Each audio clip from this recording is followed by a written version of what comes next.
Beneath the peaceful cloisters of Europe's ancient monasteries, a secret world once thrived, a labyrinth of tunnels, chambers, and hidden passages where the Knights Templar orchestrated a silent revolution.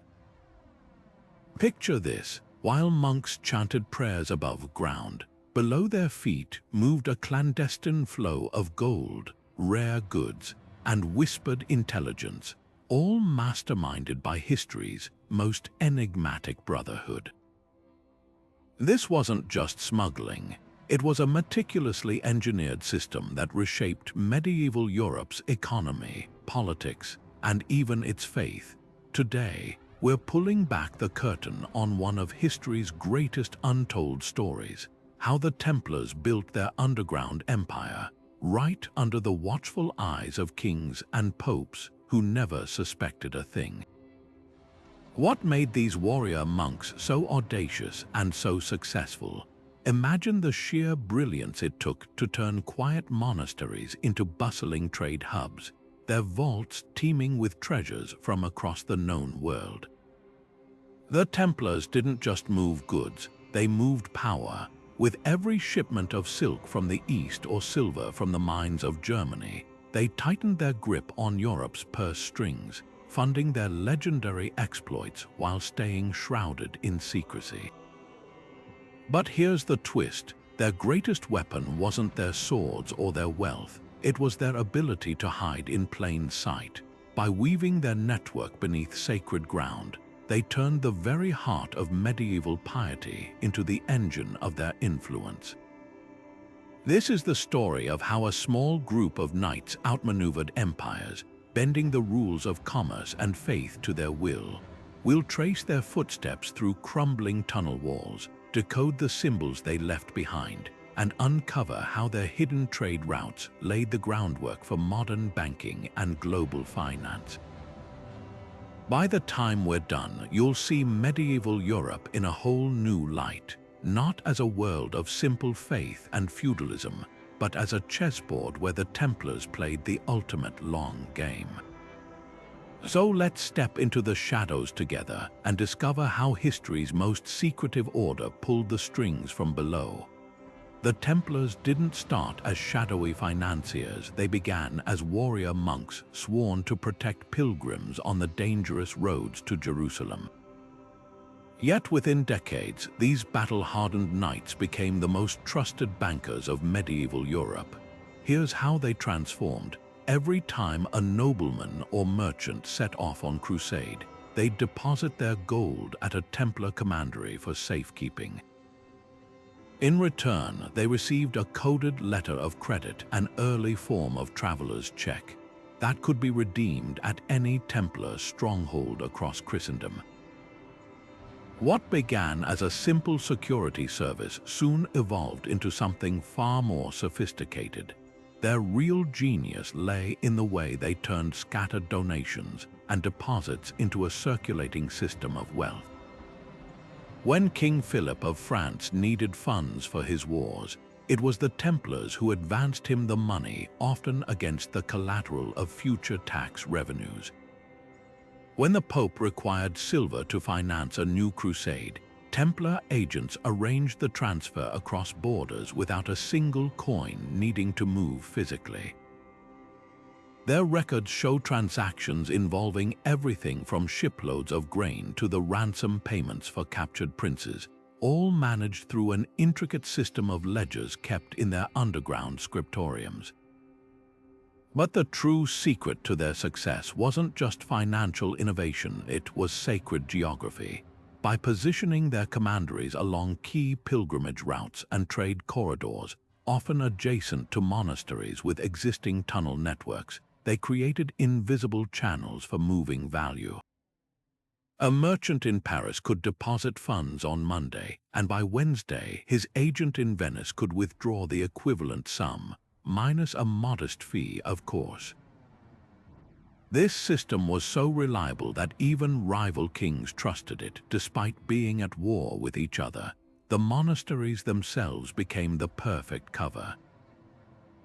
While outsiders saw only pious monks tending their gardens, beneath the cloisters lay vaults packed with bullion, storerooms of rare spices, and carefully guarded records. The Templars exploited a universal medieval blind spot. No one would dare search holy ground for evidence of commerce. Even their ships, marked with the Red Cross, enjoyed special protections as ecclesiastical property, while secretly transporting everything from Sicilian grain to Byzantine silks. What made their banking empire unstoppable was its dual nature. Every financial transaction also served their spiritual mission, whether funding crusades or building hospitals. This holy purpose gave them legal immunity from local taxes and laws, a medieval version of offshore banking. By the time kings realized how much power the order had amassed, the Templars weren't just bankers. They'd become the silent partners to every throne in Europe, with the records to prove it hidden deep beneath altars and chapter houses. The monasteries of medieval Europe were far more than quiet retreats for prayer. They were bustling centers of commerce, and the Templars knew exactly how to exploit their sacred reputation. Behind those high walls and stained glass windows, monks weren't just copying manuscripts. They were managing inventories, overseeing shipments, and keeping meticulous records of goods flowing through their cellars. The genius of the Templars lay in recognizing that no one would question the comings and goings of carts at a monastery. After all, who would suspect a delivery of holy relics might actually contain barrels of saffron or chests of silver ingots? These religious houses sat atop a gold mine of infrastructure. Many had been built along ancient Roman roads or river crossings, putting them right in the path of major trade routes. Their sprawling estates included warehouses, stables, and most crucially networks of underground tunnels originally dug for storage or emergency escape. The Templars repurposed these passageways into covert highways. In places like the Abbey of Clairvaux, archaeologists have found hidden docks where barges could load and unload under cover of darkness, their cargoes then spirited away through vaulted tunnels beneath the chapel. Spices from Alexandria, wool from England, timber from the Baltic all moved under the guise of monastic simplicity. A single shipment of pepper, worth more than its weight in gold, could be disguised as donations for the poor. The Templars even used the monastery scriptoriums, where monks painstakingly copied sacred texts, to forge bills of exchange and encrypted ledgers. To outsiders, it all looked like pious charity. In reality, these transactions were the lifeblood of an economic machine that spanned continents.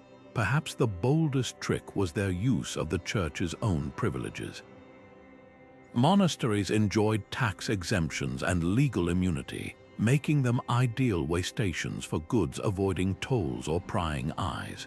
When local lords demanded inspections, the abbot could simply declare the cargo ecclesiastical property and shut the gates. The Templars didn't just hide in the shadows, they operated in broad daylight, shielded by the very institutions meant to keep commerce in check. By the time secular authorities caught on, the order had already woven itself into the fabric of medieval trade, with every monastery a silent partner in their empire. The labyrinth beneath Europe's monasteries wasn't just a collection of dark passageways, it was a masterclass in medieval engineering. Picture stone-lined corridors wide enough for 2 carts to pass, their walls marked with faint Templar crosses visible only by torchlight.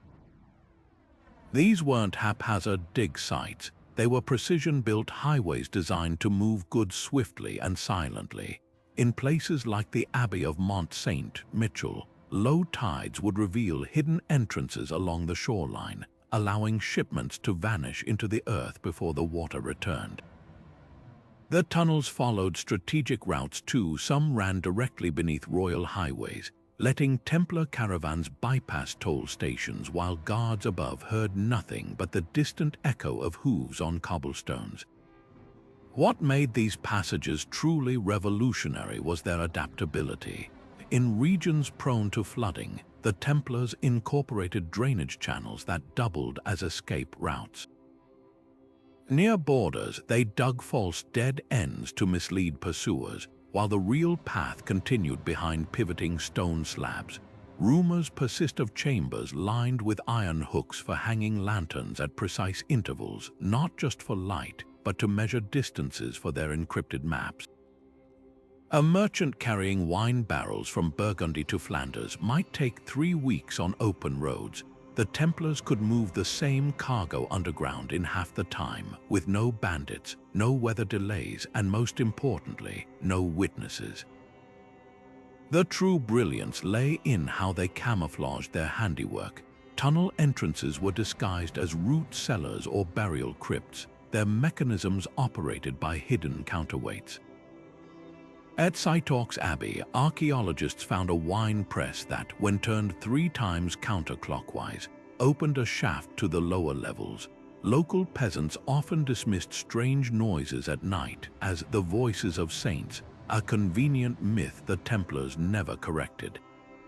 Even their failures became part of the legend. When a tunnel collapsed near Chartres, the order quickly spread word that the ground had opened to swallow blasphemers, turning a structural flaw into a deterrent against prying eyes. Guardianship of these passages wasn't left to chance. Only brothers who'd sworn a secret oath recorded in no surviving document knew the full network. Some accounts describe silent sentinels, knights posted at key junctions who communicated through taps on stone, their identities concealed by hoods.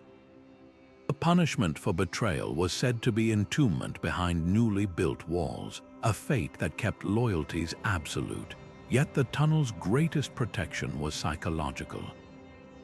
In an age where disturbing holy ground meant eternal damnation, few dared to question what lay beneath monastery floors. Kings who happily taxed market squares wouldn't dream of demanding entry to a chapel cellar.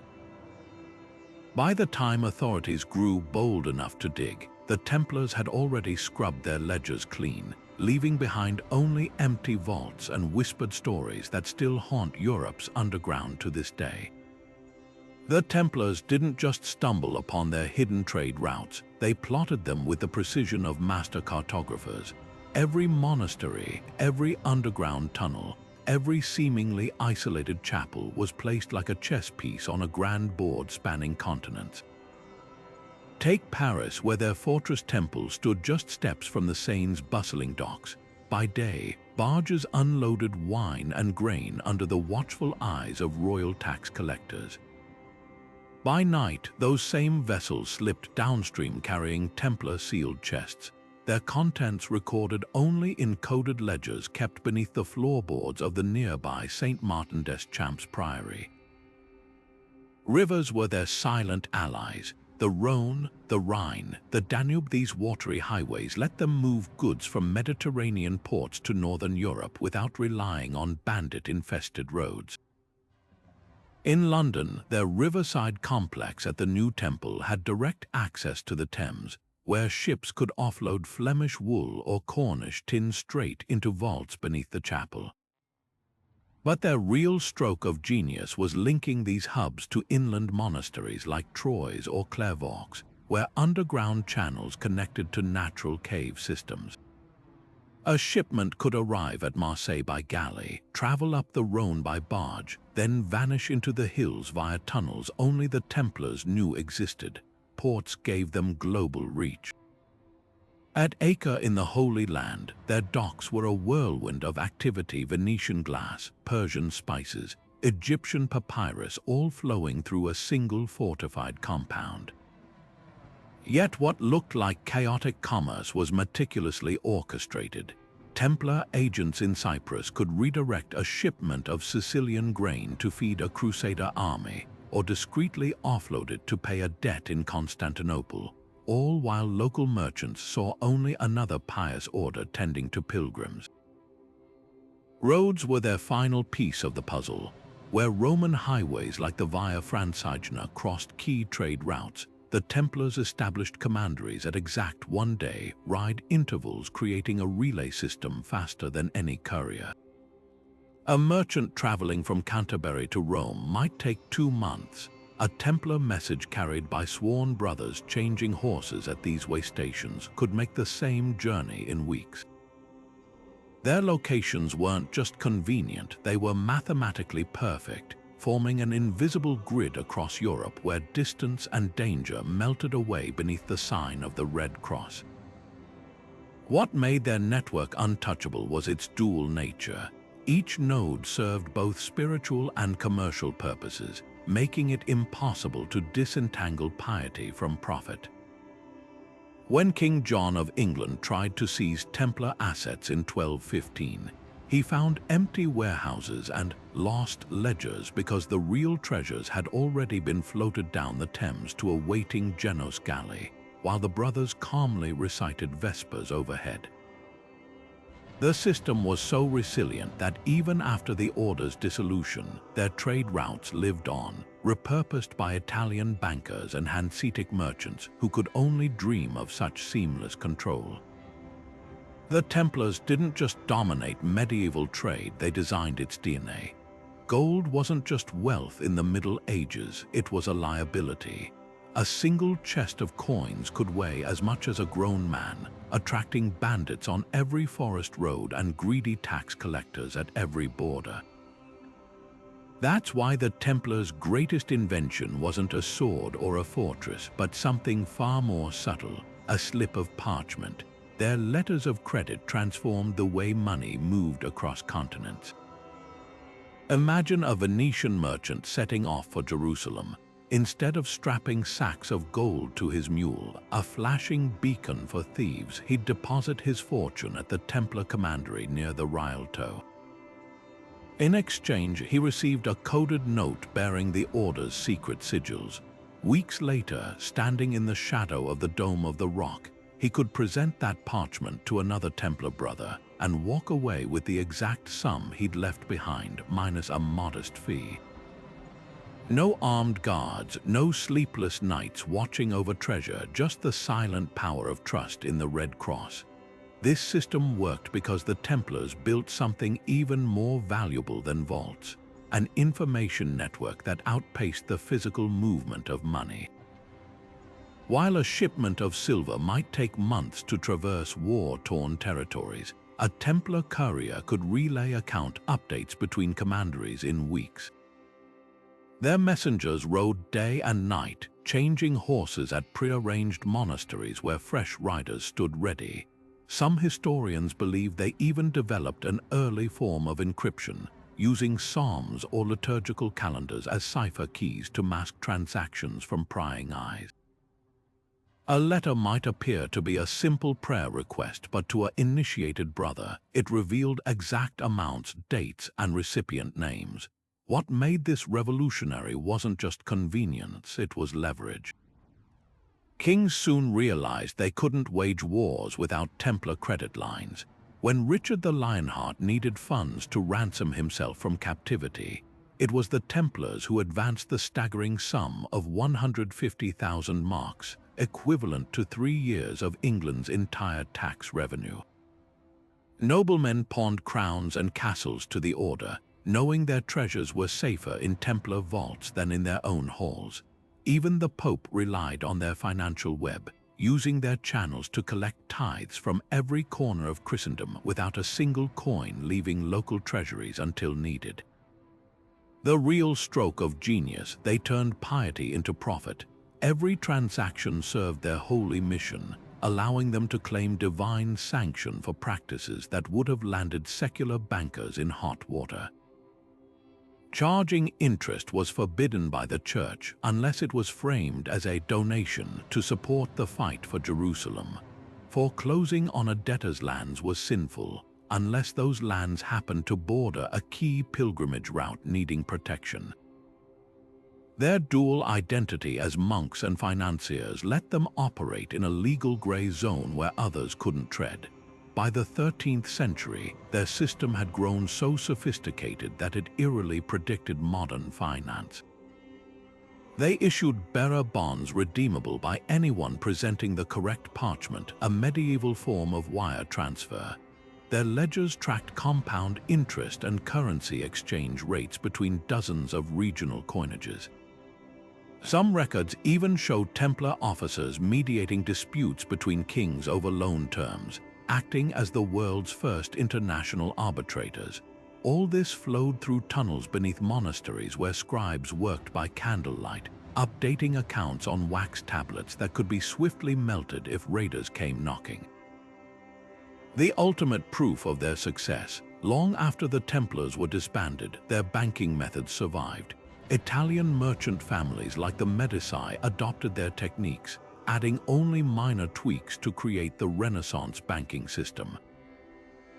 Even today, traces of Templar innovation linger in everything from travelers' checks to blockchain proof that their real treasure wasn't gold, but an idea. That information could move faster than metal, and trust could be the most valuable currency of all. The Templars' underground trade wasn't just about moving money, it was about controlling the medieval world's most coveted treasures. While gold built their vaults, it was the rarer commodities that gave them real power. Take saffron, for instance. A pound of this crimson spice could fetch the price of a warhorse in Paris.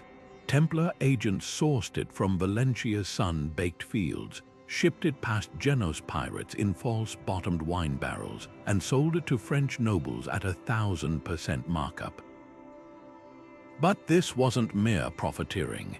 When the Duke of Burgundy needed saffron to impress a visiting emperor, suddenly the Templars holding the last shipment became kingmakers at the negotiating table. Silk told a similar story. While European royalty draped themselves in coarse furs, the Templars supplied bolts of Chinese silk so fine they could pass through a ring, all smuggled through Muslim-controlled ports under the pretense of altar cloths for the Holy Sepulchre. Their contacts in Antioch knew which Venetian captains could be bribed to look the other way, and which Byzantine officials would accept Persian glassware as silent payments. One surviving ledger from Cyprus shows a single Templar warehouse containing enough damask to outfit every noble at the Fourth Crusade's victory banquet, effectively deciding who could afford to look regal and who'd appear provincial. Then there were the relics, the ultimate medieval currency of influence. A Templar caravan might transport what appeared to be sacks of grain, only for the Bishop of Cologne to discover inside them the finger bone of St. Peter, miraculously recovered from Jerusalem. These sacred objects weren't just sold, they were strategically placed. Donating a thorn from Christ's crown to a struggling monastery could buy decades of loyalty, while finding the sword of Constantine in a rival king's territory could spark rebellions. Some scholars argue the Templars manufactured relics, but their true genius was understanding that authenticity mattered less than timing. A well-placed relic during a succession crisis could alter dynasties. Most intriguing are the whispers of forbidden knowledge moving through their networks. Arabic medical texts, Greek philosophy, scrolls from Constantinople, even Coptic manuscripts containing early Christian teachings suppressed by Rome, all reportedly flowed through Templar channels. At the Crac des Chevaliers fortress, Crusader doctors used Arab surgical techniques decades before they reached Parisian universities. Could this explain why the order's sudden dissolution in 1314 coincided with a surge of rediscovered classical texts in Italian libraries? The tunnels beneath Provence still bear carved symbols some believe were coded references to astronomical knowledge from Baghdad's House of Wisdom, but their most volatile commodity was information itself. Templar brothers stationed from London to Acre functioned as the medieval equivalent of intelligence agents.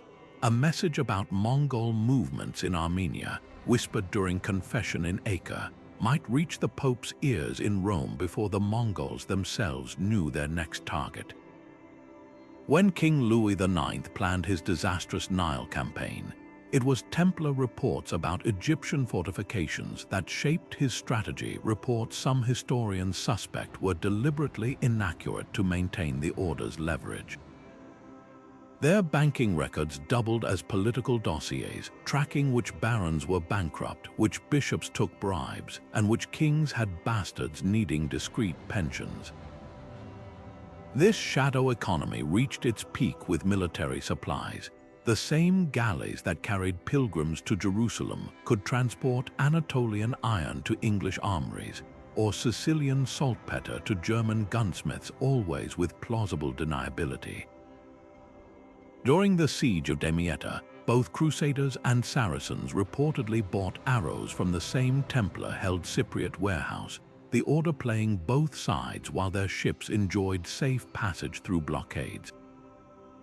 What made their trade unstoppable was its fluid morality. A Templar could swear absolute poverty while brokering deals that moved fortunes, could vow chastity while arranging marriages between noble houses, could pledge obedience while subtly steering papal policies. Their ledger entries reduced sacred and profane alike to numbers, whether tallying sacks of pepper or the souls of indebted kings. By the time their enemies realized the order didn't just facilitate commerce but actively curated scarcity, the Templars had already rewritten the rules of medieval power. Their real commodity wasn't spices or silk, but something far more dangerous: the knowledge that control of information could outmaneuver any army. Secrecy wasn't just a tool for the Templars, it was the mortar holding their empire together. Every brother, from lowly scribes to battle-hardened knights, underwent an initiation so shrouded in mystery that even today, historians debate what really transpired in those torchlit chambers. The ritual began with a warning: speak of what you see here, and your soul will answer before God. New recruits were reportedly made to kiss the presiding officer on the mouth, a gesture some scholars interpret as symbolic rebirth, others as a test of absolute obedience. But the true heart of the ceremony came when they placed their hands on a Bible and swore an oath that bound them tighter than any chain. Their methods of concealment would put modern spies to shame. Ledgers weren't just encrypted, they were written in a hybrid cipher blending Greek numerals, Hebrew letters, and Templar-invented symbols. A notation like 30 measures of barley might secretly refer to silver ingots, while prayers for Brother Elias could denote a debt owed by the King of Navarre. Even their architecture whispered secrets. At Tama in Portugal, rainwater channels funneled into hidden cisterns not just for water storage, but as auditory conduits. A brother listening below could hear every word spoken in the courtyard above. Disguise was second nature. When transporting sensitive documents, high-ranking officers dressed as humble pilgrims, their precious scrolls sewn into the linings of flour sacks or hollowed-out walking staffs. Templar ships often flew false colors, a Venetian flag here, a Genoese pennant there, while their cargo manifests listed holy relics where crates of weapons actually lay. Some brothers specialized in mimicry, mastering regional dialects to pass as Flemish wool merchants or Andalusian spice traders. The penalties for betrayal were the stuff of medieval nightmares. Chroniclers tell of a French sergeant who revealed a tunnel location to local officials. He was found weeks later walled up in a monastery cellar, his lips stitched shut with iron wire. Another account describes a treasurer in Cyprus who attempted to sell cipher keys. His body washed ashore, missing the fingers that had penned the betrayal. Yet for all their precautions, whispers still slipped through the cracks. When Templar messengers were spotted riding hard toward Rome just days before a papal edict favored the order, eyebrows raised. When certain abbots grew suspiciously wealthy despite vows of poverty, fingers pointed. The very secrecy that protected them began breeding legends of black masses and demonic pacts, rumors their enemies would later weaponize. Their greatest vulnerability proved to be human nature itself. As the order's influence spread, not all recruits shared the original brothers' fervor.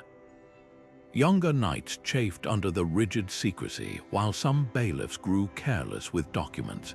By the early 1400s, their once impenetrable web of silence had developed weak threads. When Philip IV of France finally moved against them, it wasn't a tunnel or ledger that betrayed the Templars. It was a disgruntled brother-in-arms who'd tired of living in shadows. The Templars didn't operate in a vacuum. Their empire of shadows relied on a delicate web of alliances and willful ignorance.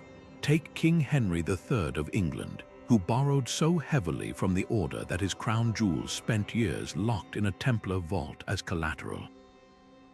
When his nobles rebelled, it wasn't royal troops but Templar bankers who negotiated the peace because both sides knew the order controlled the purse strings. Even the Pope, ostensibly their spiritual overseer, turned a blind eye to their underground trade so long as Templar gold kept flowing to crusades. For every ruler who suspected the brothers were playing both sides, there were 3 more willing to look the other way for a cut of the profits. But one king saw through the game. Philip IV of France, nicknamed the Fair for his golden locks but not his morals, watched with mounting fury as Templar wealth eclipsed his own. His treasury was drained from wars with England, while just beyond the palace walls stood the Paris Temple, a fortress said to hold more coin than all the churches of France combined. What pushed Philip over the edge wasn't greed alone, but dread.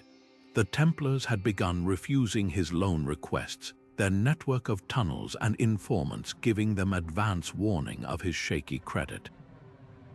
When his spies intercepted coded messages hinting at the order's private dealings with his rivals, the pieces clicked. These warrior monks weren't just bankers, they were a shadow government. The final straw came in 1307, when the Templars secretly financed a rebellion in Flanders against Philip's allies. Their mistake, moving the funds through a monastery cellar in Reims, where a drunken mason bragged about the knight's gold to royal soldiers. Suddenly, those hidden tunnels weren't evidence of divine providence, they were proof of conspiracy. Philip's lawyers twisted the narrative masterfully. Underground passages became secret meeting halls for heresy. Encrypted ledgers turned into registers of black magic rituals. Even the Templars' practice of burning financial documents, standard banking procedure, was recast as destroying evidence of sins too terrible to name. Yet the truth was far simpler and more dangerous. The Templars hadn't just built an alternative economy, they'd exposed the fragility of royal power. When Philip's men finally raided the Paris Temple at dawn on Friday, October 13, 1307, they found not satanic altars but something worse, meticulously kept records showing half his court in debt to the order. The real heresy wasn't occultism, it was the revelation that crowns and mitres depended on a brotherhood that answered to no earthly authority. Ironically, the very secrecy that protected the Templars doomed them in the end. Their refusal to open their books to outsiders made their wealth seem infinite, stoking both envy and terror. By the time Pope Clement V issued orders for their arrest, even former allies hesitated to defend them, because no one could say for certain where the order's loyalties truly lay. The tunnels beneath monasteries, once their lifeline, now became their prison cells as captured knights were thrown into the very vaults they'd built. The lesson was clear. In medieval Europe, it wasn't enough to control money and information. You had to control the story. The Templars mastered the first 2 but forgot the third, and in that oversight, their empire of shadows crumbled into dust. The morning of October 13, 1307, dawned with a silence that masked Europe's greatest betrayal. King Philip IV's orders had traveled faster than any Templar courier. Sealed letters to every sheriff and bailiff across France to be opened simultaneously at sunrise. Inside, chilling instructions: arrest every Templar in sight. The charges: heresy, blasphemy, crimes against God. But the real crime was the Templars' unforgivable sin: knowing too much, holding too much power, and refusing to hand it over. As royal soldiers kicked in the doors of commanderies from Paris to Marseille, they found brothers at prayer, ledgers neatly stacked, vaults eerily empty. The treasure Philip had counted on, the gold that could fill his war chests and silence his creditors, had vanished like smoke. What followed was a spectacle of medieval injustice. Templars were dragged from their chapels in chains, subjected to tortures designed to extract confessions of devil worship and sacrilege.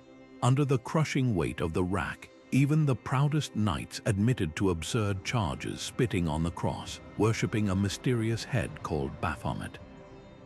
Yet amid these forced admissions, one truth remained unshaken.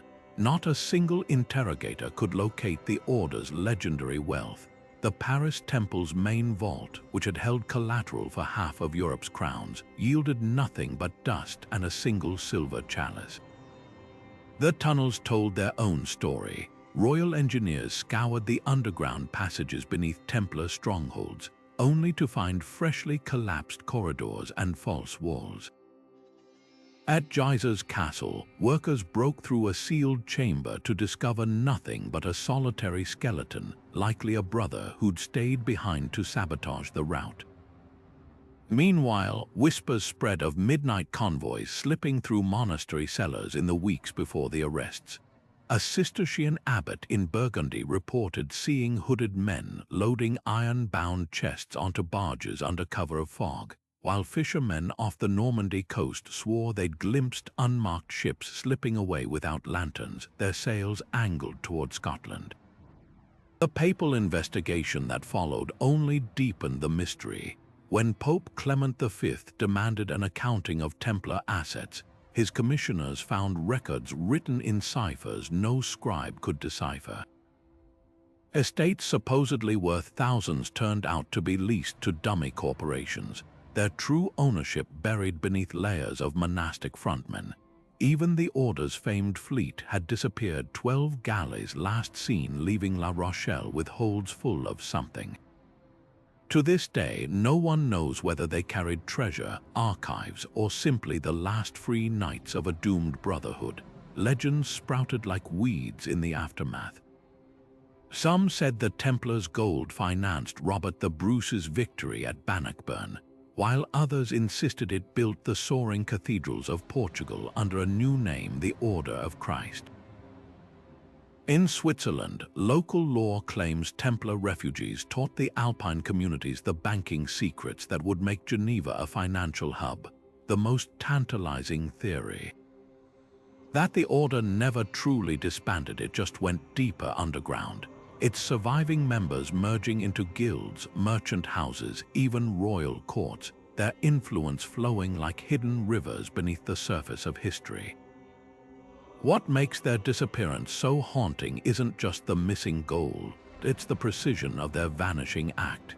These were men who'd spent 2 centuries perfecting the art of moving valuables unseen. If anyone could spirit away an empire's worth of wealth under the noses of kings, it was the brothers who'd built their fortune in the shadows.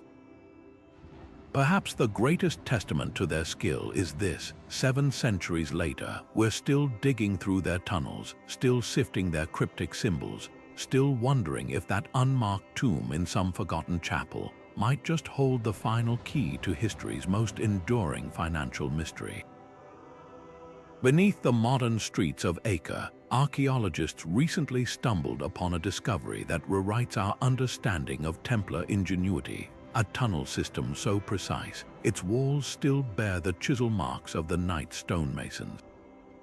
This wasn't some crude escape route. It was a subterranean highway wide enough for 2 men to walk abreast, with niches every 20 paces for torches and grooves in the floor to channel rainwater.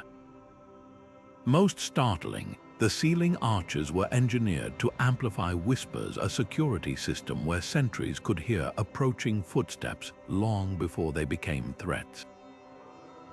In Paris, construction workers expanding the metro broke through a medieval wall to reveal a chamber straight out of legend, a Templar counting house frozen in time. Rusted iron boxes held Venetian ducats and Byzantine solidi, each stack separated by parchment labels in that infamous cipher. But the real treasure lay beneath the coins, a ledger page detailing loans to French nobles, with marginal notes in Greek that seemed to reference tunnel distances. It's as if the knights left a breadcrumb trail of their own secrets, daring us to follow. The artifacts tell stories no chronicle ever could. Near Tama, Portugal, excavators found a rusted Templar dagger wedged between stones, its blade notched from prying open crates. In Cyprus, a clay oil lamp etched with crosses still held traces of olive oil, mixed with beeswax, evidence of the all-night vigils kept by brothers guarding shipments below ground.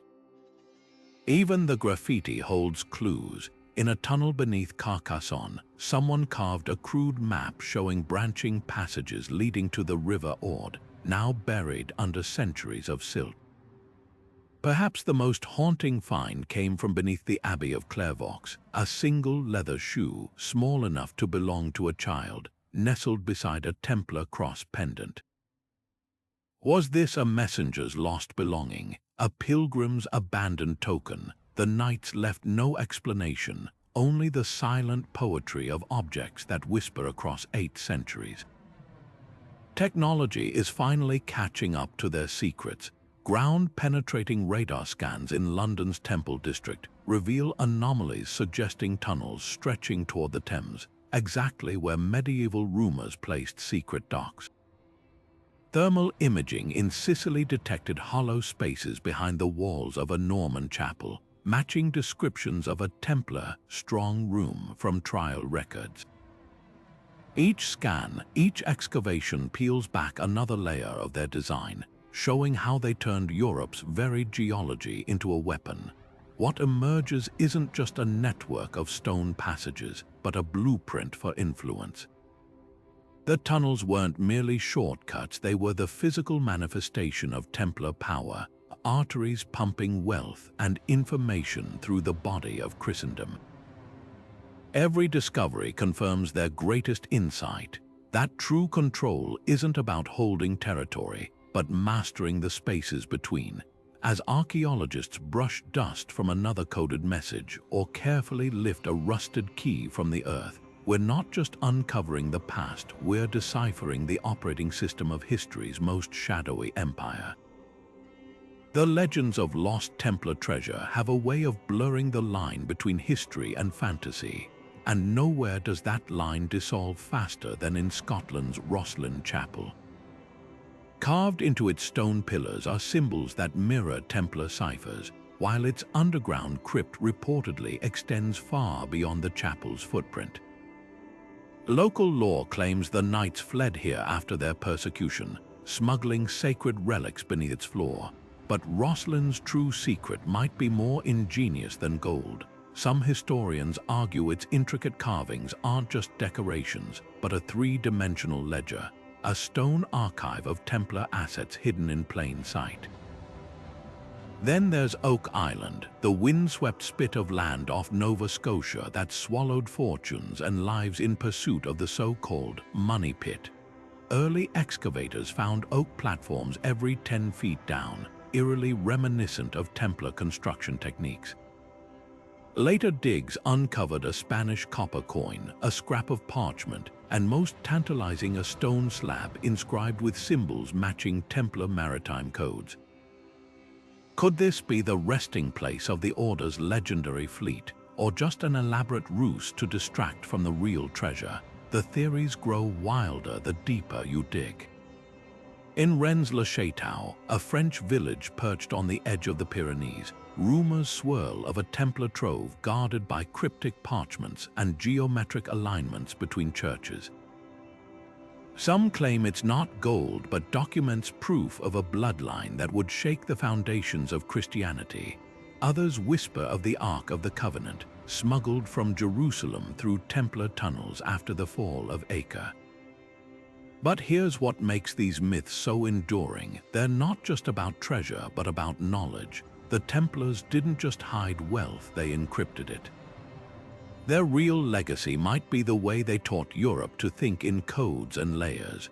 When a farmer in Shropshire plows up a strange lead cross with Templar markings, or when a diver off Cyprus finds an anchor stamped with a faded red cross, these aren't just artifacts, they're fragments of a puzzle designed to outlast empires. The irony: the more elusive the treasure, the more power it holds. Every empty vault and dead-end tunnel only fuels the legend, turning the Templars into something beyond medieval bankers, into architects of the ultimate mystery. Whether their gold lies at the bottom of a flooded shaft or was spent centuries ago matters less than the fact that we're still looking, still deciphering, still caught in the spell of history's greatest vanishing act. The Templars didn't just move money, they reinvented it. Their letters of credit weren't mere receipts, they were revolutionary contracts that decoupled value from physical weight, allowing wealth to travel as lightly as a whispered secret. Picture a 14th century Venetian merchant handing over a scrap of parchment in Constantinople, watching a stranger's eyes scan the Templar sigils before counting out silver dinars. That moment where trust in an invisible system trumped the clink of coins was the birth of modern finance, today's wire transfers and digital wallets.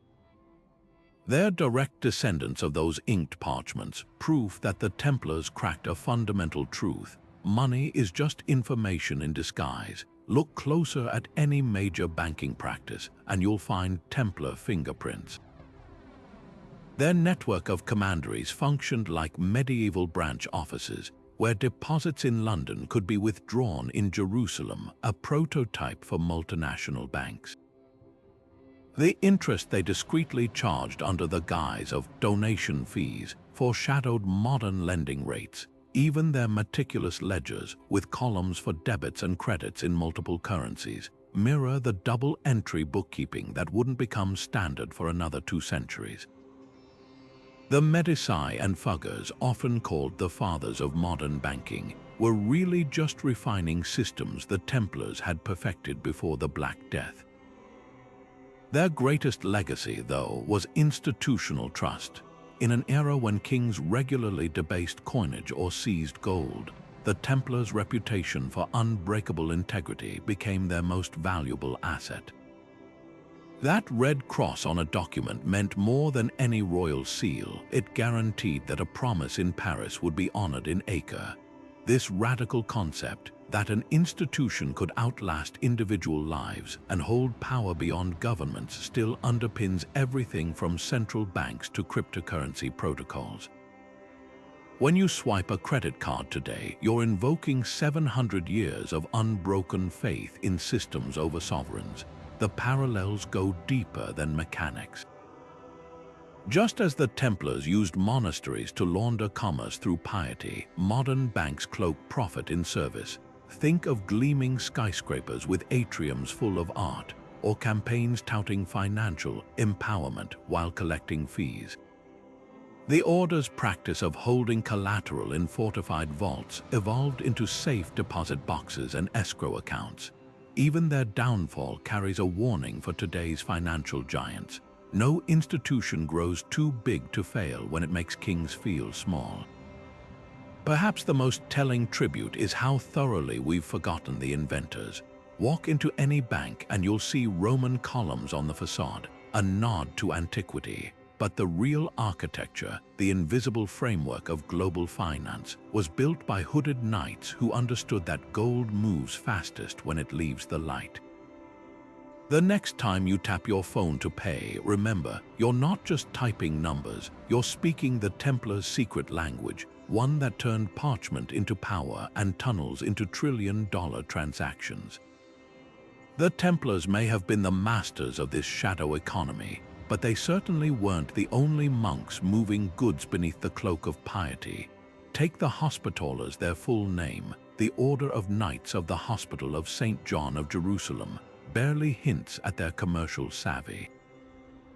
While they publicly focused on tending to sick pilgrims, their ledgers tell another story. In Rhodes, where they established their headquarters after losing Acre, they built a bustling port where medical supplies from Alexandria arrived alongside crates of Cypriot wine and Anatolian carpets. Like the Templars, they used their galleys' sacred status to avoid customs inspections, claiming every cargo was destined for their infirmaries. Yet somehow, those same goods often reappeared in Venetian markets at triple the price. Then there were the Cistercians, the order of white-robed monks who turned wilderness into economic powerhouses. Their abbeys weren't just spiritual retreats, they were agro-industrial complexes. At Clairvaux, they bred sheep with wool so fine it rivaled English exports, while their vineyards in Burgundy produced wines that fetched premium prices as far as Flanders. But here's where it gets intriguing. Archaeological digs at their abbeys reveal tunnel systems nearly identical to Templar designs, complete with loading docks beneath chapter houses.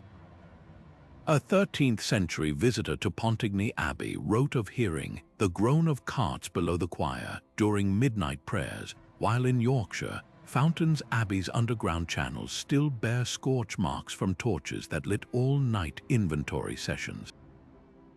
Even seemingly humble orders played the game. The Carthusians, known for their strict silence, operated a lucrative sideline in distilled liquors. Their monastery waters were shipped across Europe in casks marked sacramental use only. Benedictine scriptoria didn't just copy Bibles, they forged land deeds for nobles looking to expand their holdings, charging a tidy fee for the service. The difference, these orders lacked the Templars' military might and centralized control, making their ventures more localized and less threatening to kings. What united them all was a shared understanding of monastic privilege. Church law forbade armed men from seizing goods on holy ground, making abbeys perfect safe houses for contraband. A merchant transporting Flemish cloth could donate it to a monastery to avoid tolls, then repurchase it days later after the danger passed, with the abbot taking a cut disguised as alms. The Templars simply industrialized this practice, linking disparate holy houses into a seamless network. The smoking gun lies in the records that survived the Templars' purge. When Philip IV's agents raided Parisian commanderies, they found not just Templar ledgers, but correspondence with Cistercian cellar masters and Hospitaller treasurers, all using the same cipher systems. A letter from the Prior of Cluny even referenced the usual arrangement for moving silver through Oxara's crypts. This wasn't coincidence, it was collusion. Yet the other orders learned from the Templars' fatal mistake, staying just obscure enough to avoid scrutiny. While the Templars flaunted their power with fortress-like temples, the Cistercians kept their counting rooms behind haylofts, the Hospitallers behind hospital wards. By the time the Templars fell, their monastic partners had already erased the evidence, melting seals and burning records. The underground economy didn't die with the order, it just grew quieter, proving that in medieval Europe, the surest way to keep a secret was to share it among men who'd sworn vows of silence. The Templars didn't just dig holes in the ground, they engineered underground cathedrals of commerce. To carve their hidden highways, they recruited the finest stonemasons from Burgundy, miners from Germany's Harz Mountains, and even Muslim engineers captured during the Crusades who brought Persian tunneling techniques. Picture teams of workers laboring by flickering lamplight, their chisels biting into limestone as they followed templates drawn on treated sheepskin blueprints that burned when the job was done. Some passages repurposed Roman aqueducts, their original mortar still sturdy after centuries, while others were hacked through virgin bedrock with iron picks and fire setting, where heated stones were doused with vinegar to fracture them. But the real brilliance lay in their structural innovations. Rib vaulting, a technique borrowed from Gothic cathedrals, allowed tunnels to stretch wider without collapsing under the weight of cities above. In charters, core samples revealed tunnels reinforced with alternating layers of stone and compacted gravel, a medieval version of shock absorption that kept walls intact even during sieges. Ventilation was another masterstroke.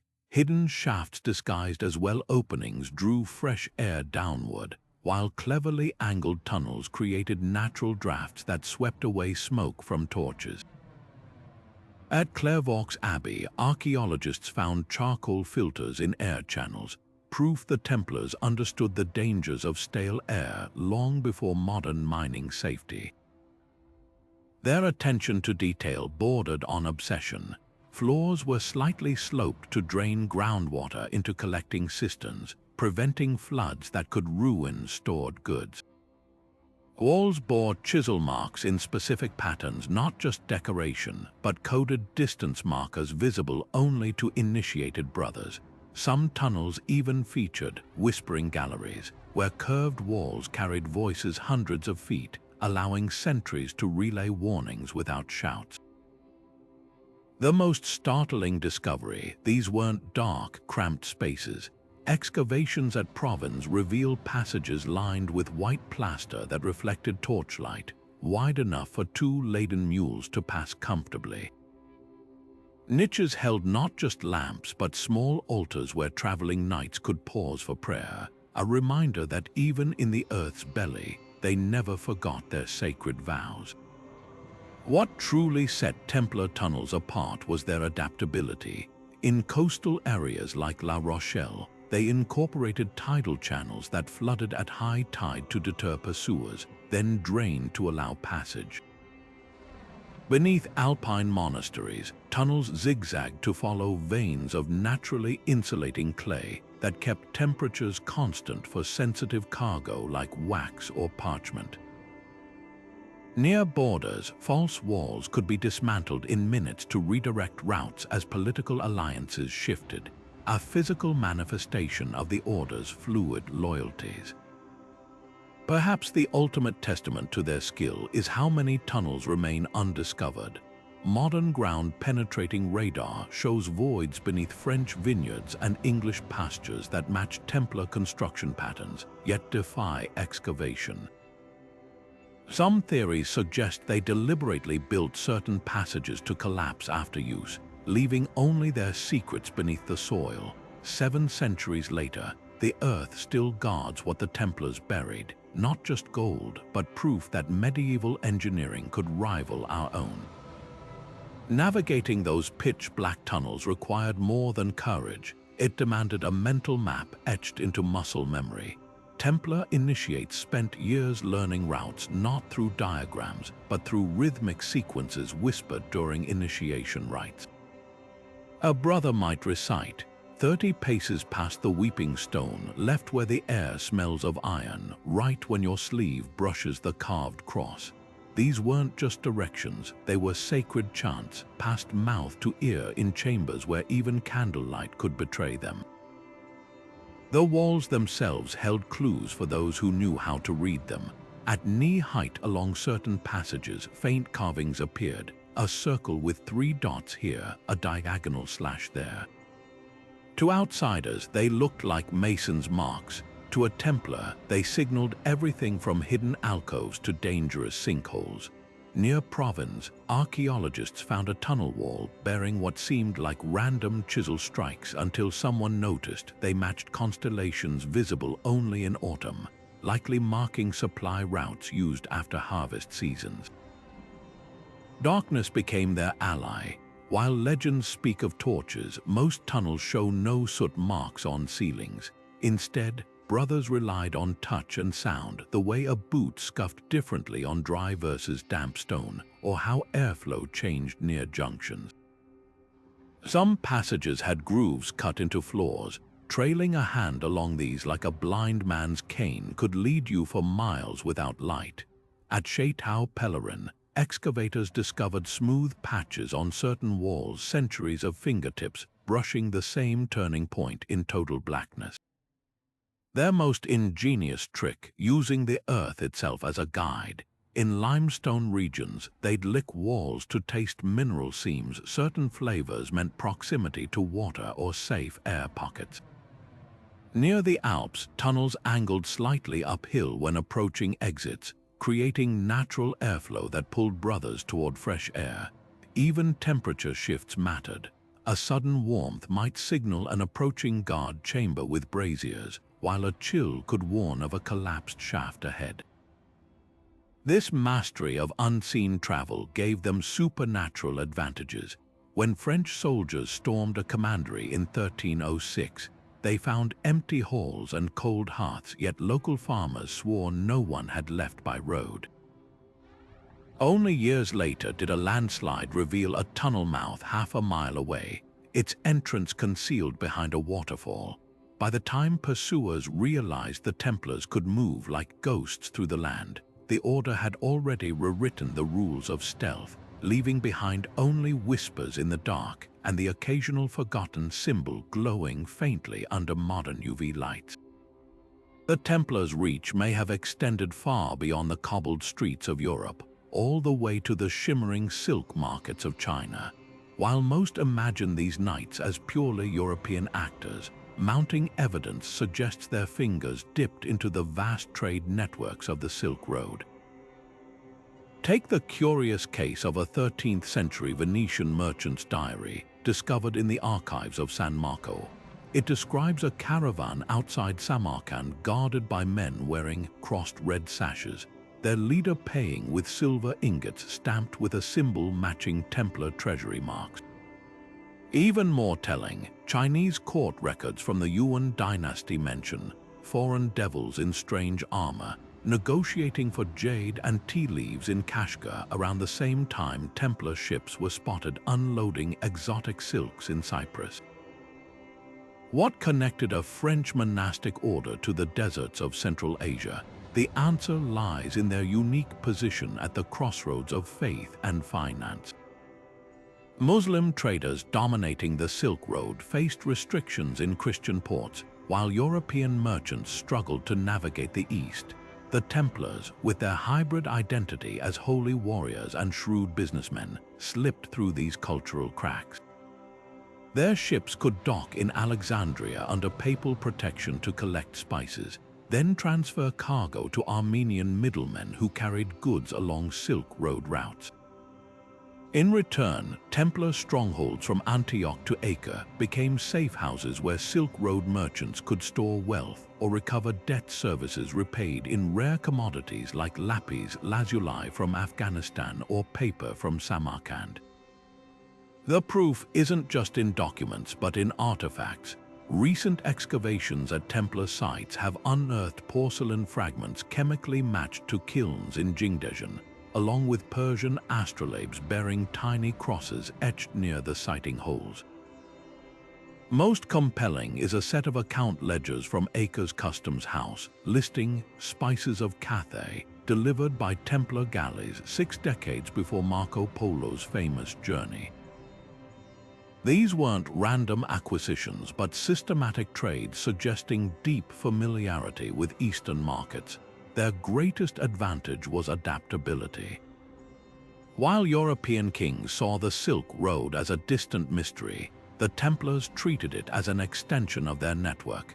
They employed Jewish and Nestorian Christian agents who could move freely between cultures, carrying encrypted letters of credit written on ultra-thin Chinese paper that could be hidden in sword hilts or sewn into hems.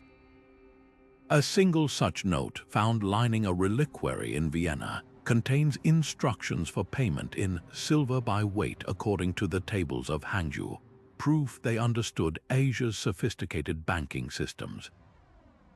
The implications rewrite history. If the Templars operated as a bridge between East and West, their sudden destruction in the 14th century may explain why Europe lost access to Silk Road luxuries for generations. When their ships stopped sailing, the flow of Chinese gunpowder recipes, Persian medical texts, and Indian steelmaking techniques slowed to a trickle.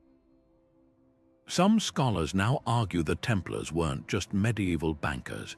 They were early globalists, their fall marking the end of a brief age when East and West whispered secrets through the hands of hooded knights. The real lost treasure wasn't gold, but the connections they forged across continents, buried deeper than any vault. Religion offered the Templars more than spiritual purpose. It provided the perfect legal camouflage. Their vows of poverty, chastity, and obedience weren't just personal sacrifices. They were strategic shields. Medieval law treated religious orders as extensions of the church, granting them sweeping exemptions from tolls, taxes, and secular inspections. A Templar merchant caravan rolling past a royal customs post could simply point to the red cross on their robes, and the gates would swing open. No inspections, no duties, no questions. What local official would dare demand entry to a wagon marked ecclesiastical supplies for the Holy Land? Yet beneath those canvas covers, alongside sacks of flour marked for pilgrim hospitals, might lie bolts of Damascus silk or chests of Tyrian purple dye, luxuries that would have incurred crushing tariffs in any other hands. Their genius lay in blending sacred and profane until the two became indistinguishable. Take their famous donation system. When a nobleman gifted land to the order, the transaction was recorded as pious charity, but the fine print often included clauses allowing the donor to lease it back at favorable rates. Tithes collected for crusades could be temporarily invested in Templar-backed trading ventures, with profits quietly recycled into more loans. Even their banking practices wore a halo. Charging interest was forbidden by church law, but the Templars framed fees as voluntary gifts from grateful clients. A ledger from London shows a loan to the Earl of Cornwall where the principal is neatly recorded, while the 30% devotional supplement appears on a separate page labeled Alms for the Poor of Jerusalem. The psychological power of their holy image was undeniable. Peasants who'd spit at a tax collector would press coins into a Templar's hand, believing their gifts bought divine favor. Kings hesitated to audit their accounts, fearing both papal wrath and the superstition that touching Templar gold brought curses. After a fire at their Paris treasury, rumors spread that the flames had spared a chest containing the order's most sacred relic, proof many whispered of God's favor. Yet surviving account books reveal that same chest held IOUs from half of France's nobility, a coincidence that surely comforted their debtors, but cracks occasionally appeared in the facade. During the Siege of Acre, Templar sergeants were caught selling weapons to both Crusaders and Saracens, claiming the dual transactions balanced out to God's glory. In Cyprus, a visiting bishop complained of Templar bailiffs wearing silk-lined gloves while counting alms, their fingers as soft as courtesans. Most damning were the order's own internal statutes, which threatened expulsion for brothers who revealed financial secrets even during confession.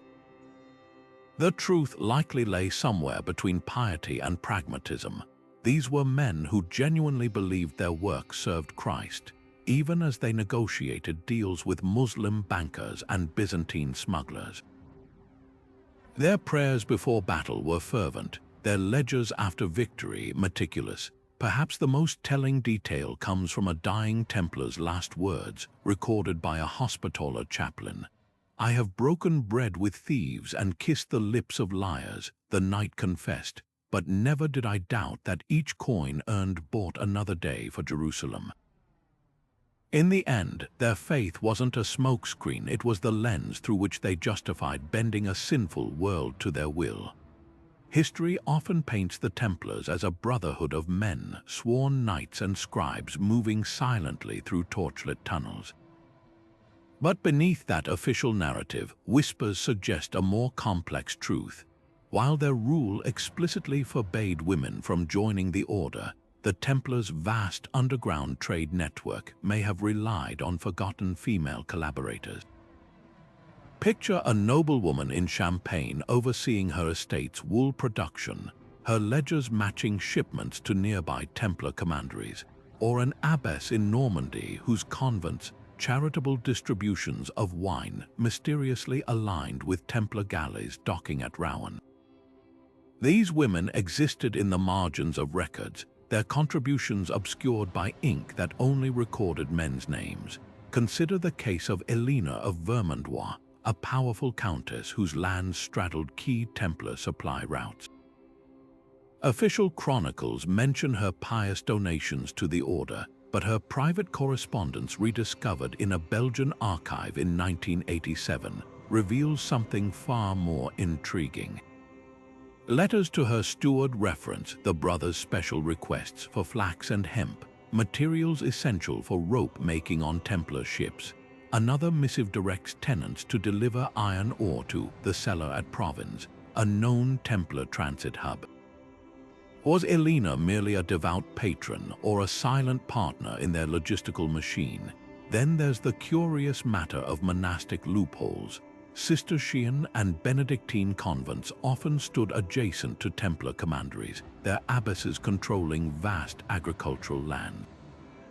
At Fontevraud Abbey, excavations uncovered a sealed tunnel leading to a nearby Templar preceptory, its walls bearing scratch marks suggesting regular use for moving goods.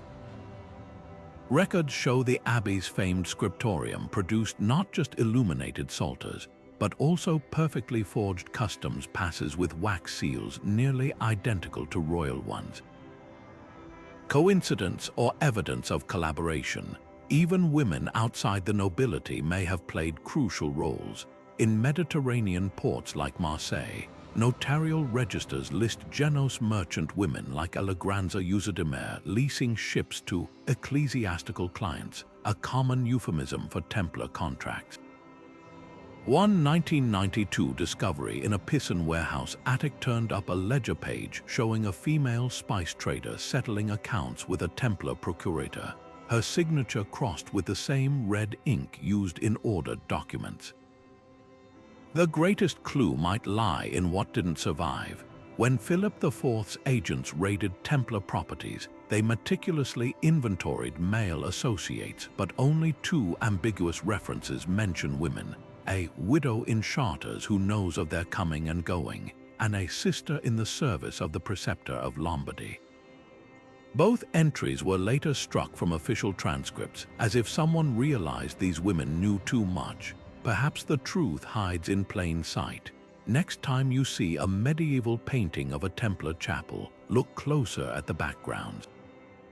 Those shadowy figures in nuns' habits handing scrolls to knights, the veiled women weighing coins in market scenes near commanderies. History might have erased their names, but the art hints at a network far more inclusive than the rules pretended. The real secret wasn't just what the Templars buried underground, but who they quietly relied on above it. The Templars didn't just dominate land routes, they ruled the waves with a fleet so cunning, even seasoned pirates couldn't tell their ships from ordinary pilgrim transports. Picture a galley bobbing in the harbor of Marseille, its hull painted with crosses and its decks crowded with robed figures clutching rosaries. To customs officials, it was just another vessel ferrying the faithful to Jerusalem. But below those prayerful decks lay a different kind of devotion.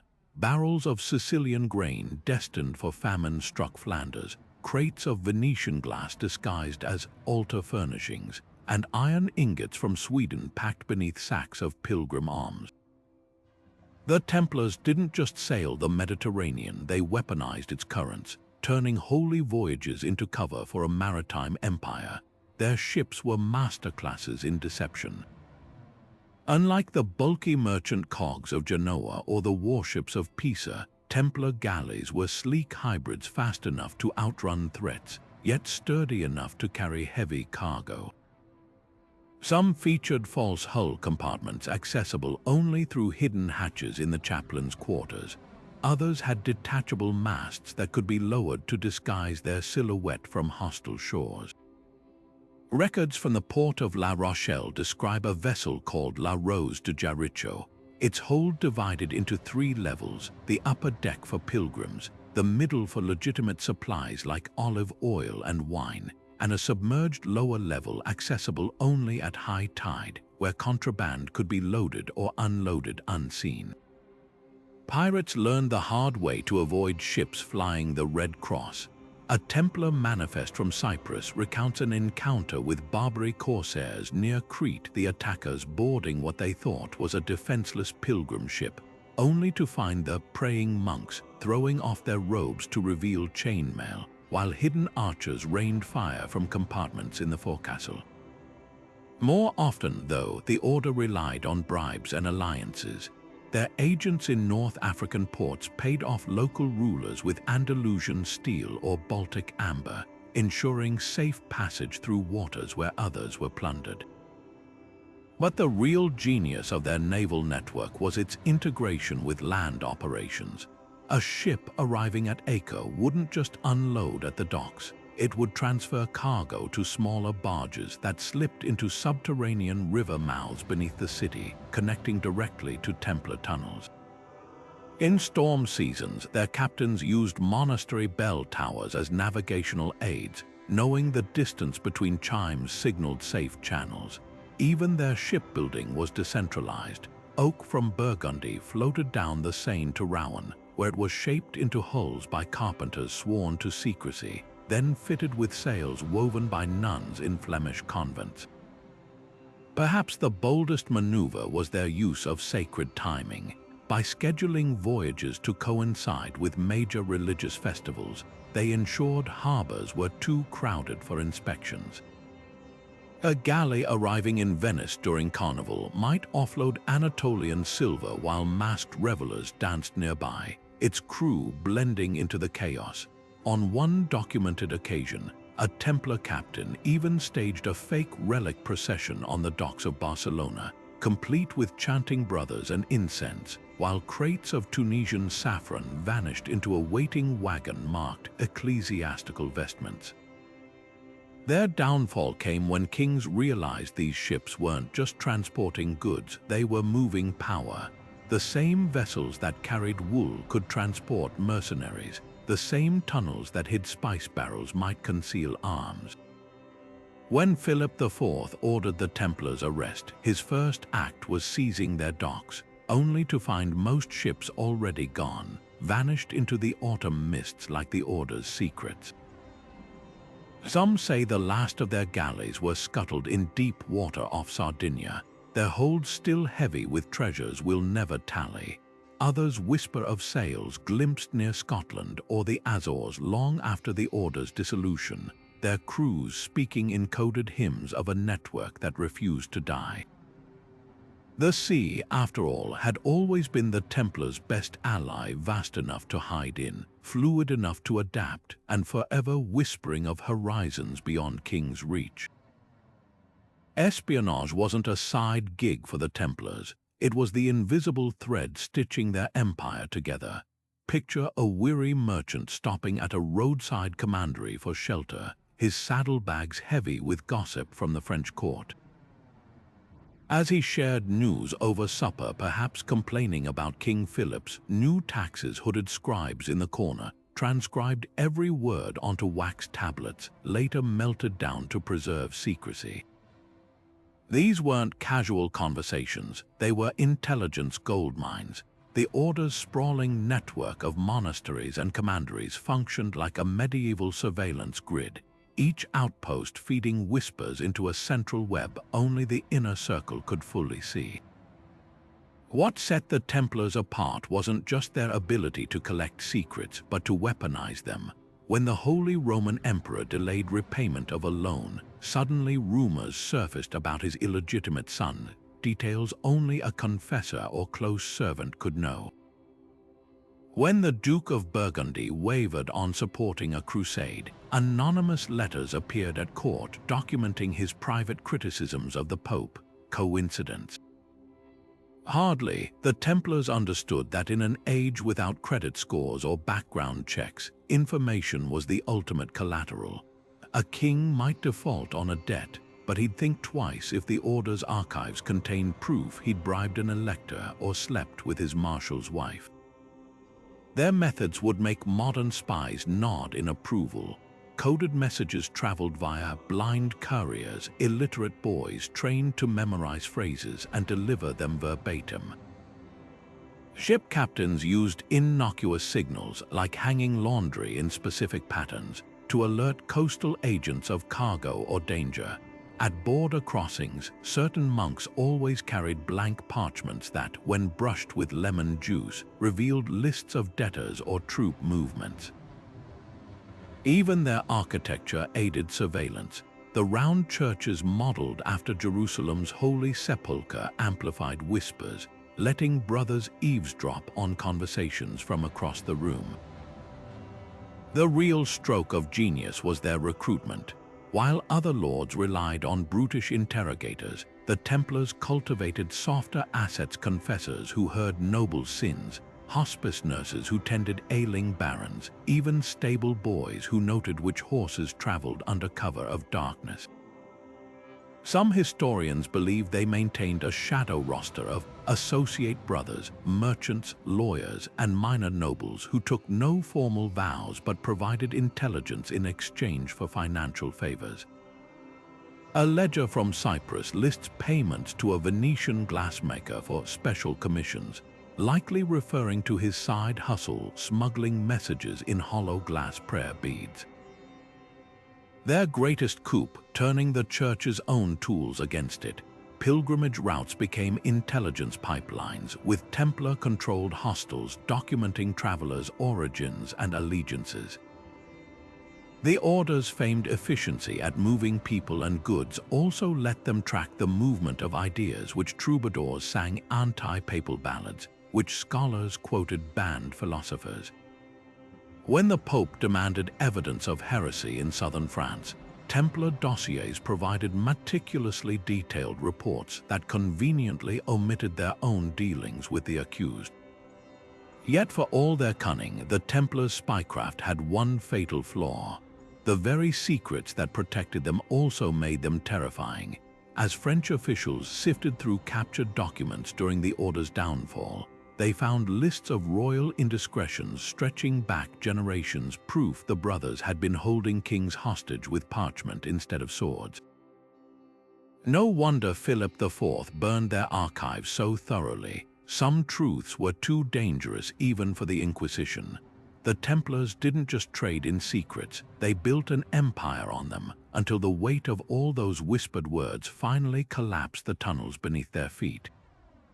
The whispers linking the Templars to Freemasonry are as persistent as they are tantalizing, a historical game of telephone stretching across 6 centuries.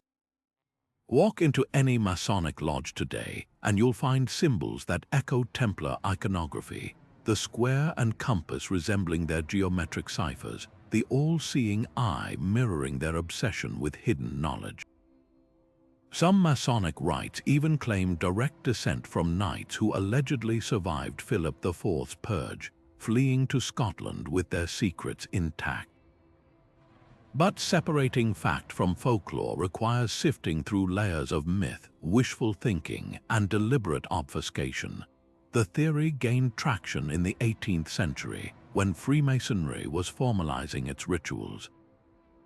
Manuscripts like the Charter of L'arminius, a controversial document purporting to list Templar Grand Masters after their dissolution, were embraced by certain Masonic branches as proof of lineage. Scottish Rite Freemasonry in particular incorporated Templar imagery into its degrees, with initiation ceremonies featuring hooded figures and references to lost vaults. Yet historians note these connections emerged 500 years after the Templars' fall, during an era when Europe was obsessed with chivalric romance and secret societies. More intriguing are the architectural parallels. Freemasonry's obsession with sacred geometry and underground chambers mirrors the Templars' engineering prowess. Both groups used stonemasonry as a metaphor for spiritual construction, the Templars literally building tunnels and churches, the Masons symbolically carving moral virtue. Some Masonic lodges even incorporate tunnel-like passageways in their initiations, a possible echo of the Templars' subterranean networks, but the smoking gun remains elusive. No credible evidence proves Templar survivors passed their secrets directly to early Masons. What's undeniable is how the Templars' mystique became a blank canvas for later groups seeking legitimacy. Their reputation as keepers of hidden knowledge made them irresistible ancestors, whether the connection was real or not. The deeper truth may lie in shared human impulses rather than historical continuity. Both orders thrived on exclusivity, ritual, and the power of secrets. Both understood that influence often flows through unseen channels. Whether the Freemasons inherited actual Templar tunnels or simply the idea of them matters less than what the enduring link reveals. We still long to believe in hidden hands shaping history, in brotherhoods guarding ancient truths. The Templars didn't need to survive to shape Freemasonry. Their legend was potent enough to build its own invisible tunnels through time. Standing in the nave of a Templar chapel, you might notice something strange. The crosses here aren't like the ones in ordinary churches. Look closer and you'll find the familiar Latin cross twisted into unusual forms. 8 pointed stars emerging from the arms, circles intersecting the vertical beam, even crosses that seem to melt into spirals. These weren't random flourishes. Each alteration held meaning, a coded language carved in stone. That 8-pointed cross, historians now believe it marked a commandery with direct access to underground routes. The spiral variant, often found near ports, possibly signaling safe harbors for Templar ships. Even the orientation mattered. Crosses tilted at precise angles might have functioned as subtle directional markers for brothers moving through unfamiliar territory.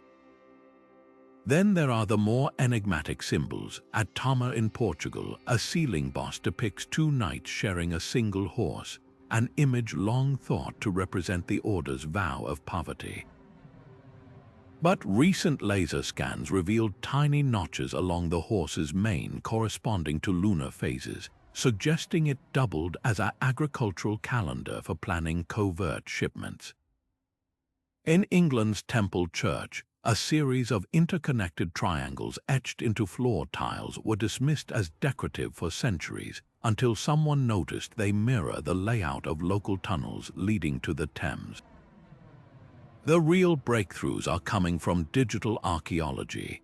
Multispectral imaging at Chateau de Geysers exposed faded symbols beneath layers of plaster, a grid of dots and lines that, when overlaid on medieval trade routes, matches known Templar stopping points across Normandy. In Cyprus, a drone survey of Colossi Castle's rooftop revealed a massive, previously unnoticed compass rose carved into the stone, its longest point aimed directly at a hidden coastal cave used for smuggling. But not every mark was practical. Some symbols served as warnings. A recurring motif of a lamb holding a banner appears at sites linked to financial operations, possibly a reminder of secrecy, a biblical nod to Christ's "innocent as doves" directive. More chilling are the rare carvings of broken swords or inverted crowns, usually found near cells or interrogation chambers. These may have signaled places where the order dealt harshly with traitors or debtors. The most tantalizing clues lie in the symbols we still can't crack. A sequence of 7 interlocking rings appears in multiple commanderies from Scotland to Jerusalem, always near treasury rooms. Mathematical analysis shows the rings form a perfect geometric progression, but their purpose remains debated. Some argue it's an early encryption key, others a representation of their 7 founding members. Then there's the infamous Beausaint cipher, a series of squares and dots found scribbled in the margins of ledgers. Cryptographers have tried everything from Hebrew gematria to Fibonacci sequences, but the code remains unbroken, possibly holding records of lost treasure routes or the names of secret donors. What makes these symbols so compelling is their duality. A pilgrim might see simple devotional art, while a Templar brother recognized a map, an inventory, or a warning. In an age before standardized signage, they created a visual language that conveyed volumes to initiates while remaining invisible to outsiders. The stones still speak, if we learn how to listen. The same tunnels that carried silk and silver across medieval Europe may have also transported something far deadlier, the Black Death. While the Templars built their empire on the movement of goods, they couldn't control the unseen stowaways lurking in grain sacks and wool bales, fleas carrying Yersinia pestis, the bacterium that would wipe out a third of the continent. Their meticulously engineered trade routes, once the arteries of a thriving economy, became accidental superhighways for the deadliest pandemic in human history. Consider the timeline. The plague first reached Europe in 1347, arriving in Geno's trading ships from the Black Sea. But its rapid spread inland followed a chillingly familiar path, the same overland corridors the Templars had optimized for speed. Monasteries that once buzzed with the comings and goings of spice-laden carts now turned into mass graves. At the Abbey of Saint Denis outside Paris, archaeologists found 14th-century plague pits aligned with the old Templar underground access tunnels, suggesting infected rats may have infiltrated the very cellars where merchants stored their wares. The Templars' shipping network likely played an even darker role. Their galleys, which usually transported pilgrims and Persian dyes, began docking in plague-ridden ports just as the epidemic peaked. A surviving bill of lading from Marseille shows a Templar ship loading Egyptian grain in 1348, the same year the city's death toll spiked. Unlike slower merchant vessels that might quarantine at sea, Templar crews prioritized schedule over safety, their sacred mission giving them confidence, or hubris, to sail through infected waters. Ironically, their famous hygiene standards may have backfired. While most medieval cities festered with waste, Templar commanderies boasted advanced sanitation, precisely the warm, dry conditions fleas thrive in. Excavations at a former Templar hospital in Acre revealed layered flooring designed to repel moisture, ideal for preserving not just building foundations but also flea eggs. Their very efficiency at creating clean, interconnected spaces may have unwittingly given the plague perfect conditions to spread. Yet there's a tragic twist. The Order's downfall may have spared some regions. When Philip IV dismantled their network decades earlier, entire trade routes fell dormant just in time to miss the pandemic's peak. Rural areas once serviced by Templar supply chains saw delayed outbreaks if they saw them at all. The tunnels beneath Provence, sealed after the Order's arrest, contained skeletons of rats but no plague traces, suggesting the disease never penetrated their depths. The ultimate irony, the Templars themselves became victims of the very system they built. Records from their last stronghold on Cyprus describe brothers dying with telltale buboes, their legendary immunity to worldly corruption no match for a microscopic killer. In the end, history's most formidable networkers were undone not by swords or heresy trials, but by the unintended consequences of their own brilliance. The same interconnectedness that made medieval Europe flourish also made it fatally vulnerable, a lesson etched in the scars of abandoned tunnels and the silence of emptied chapels. The Templars' hidden trade networks weren't just a footnote in history, they were a revolution disguised as piety, a blueprint for power so ingenious that its echoes still resonate in our modern world. Think about it, every time you swipe a credit card or wire money across borders, you're tapping into a system these medieval monks helped invent. Their tunnels beneath monasteries weren't just physical passageways, they were the birth canals of globalization, where the old world of barter and coin gave way to something far more dangerous, the idea that trust could move faster than gold. What made their empire truly remarkable wasn't just its scale, but its duality. On the surface, they were humble servants of God, their robes frayed from prayer. Yet beneath that veneer, they engineered an economic machine so precise that kings borrowed from them, merchants relied on them, and even the church turned a blind eye to their shadowy dealings. Their letters of credit weren't just financial tools, they were psychological weapons, proving that control of information could outweigh armies. When a French nobleman handed over his treasury to the Templars for safekeeping, he wasn't just securing his wealth, he was surrendering to a system where ink on parchment held more power than swords. Yet for all their brilliance, the Templars' story is ultimately a cautionary tale. Their downfall didn't come from a lack of ingenuity, but from forgetting the first rule of shadows: never outshine the light. By becoming too essential, too visible in their invisibility, they threatened the very powers that had once protected them. Philip IV of France didn't destroy them because they were heretics. He destroyed them because they'd grown into a shadow kingdom, one that could bankrupt crowns with a stroke of a quill. The real mystery isn't whether their treasure still lies hidden in some forgotten tunnel. It's why we're still so captivated by their legend 8 centuries later. Perhaps it's because they embody the eternal tension between faith and power, between secrecy and survival. Or maybe it's because their story reminds us that the most enduring empires aren't built on land or gold, but on systems, on the silent, invisible rules that govern who gets to move what and at what price. As archaeologists keep unearthing their secrets, another symbol on a chapel wall, another stretch of tunnel beneath a vineyard, we're forced to confront an uncomfortable truth. The Templars didn't just predict the future of finance, they shaped it.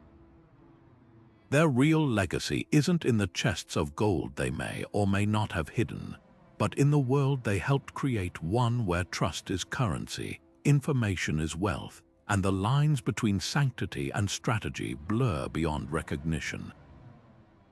So the next time you walk past an old church or transfer money with a tap of your phone, take a moment to listen. Somewhere beneath the cobblestones or the digital code, you might just hear the faint echo of hooded knights counting coins in the dark, their whispers still shaping the world long after their order crumbled to dust. If you've enjoyed this journey through history's hidden corridors, don't forget to like, subscribe, and let us know in the comments what fascinates you most about the Templars' secret world. Until next time, keep questioning, keep digging, and remember, sometimes the most powerful forces in history are the ones no one sees coming.